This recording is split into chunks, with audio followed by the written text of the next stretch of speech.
So what club are you two from? We're from the Consent Awareness and Sexual Education Club, so also referred to as CASE. I am currently the internal exec member, so I kind of look after club morale inside and look after any conflict that may arise.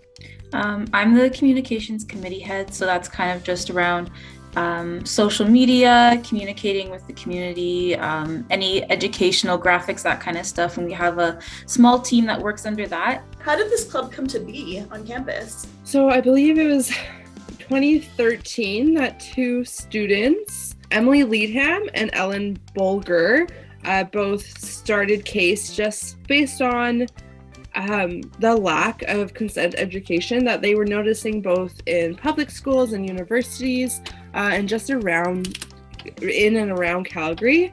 So I think they just started really small with some discussions and then moved into some campaigns. So I think their first campaign was the Bermuda Short Stay campaign and just came out with some classic slogans such as like ask in advance before you take off your pants. A big thing that CASE has worked to do from the start is taking victim blaming away from conversations around sexual violence.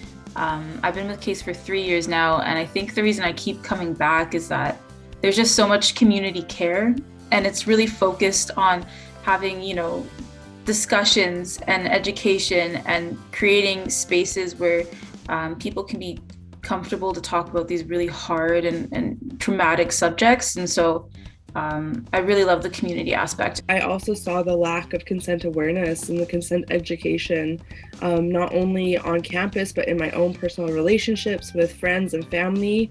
I was doing a lot of educating as I was educating myself. And so those conversations I was able to have came from CASE and came from what CASE provided me with. We get to work with the Women's Resource Center on campus. We get to work with Calgary Communities Against Sexual Abuse. There's just so many connections there that have really changed my life in meaningful ways. What can students expect when they become a member of CASE?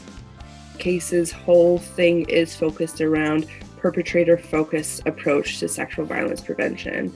And I think that's not something many people know about, so they can also expect to learn more about what that means, what that entails, and how they can change their own language to be a more inclusive to people who have experienced sexual violence and not victim blame.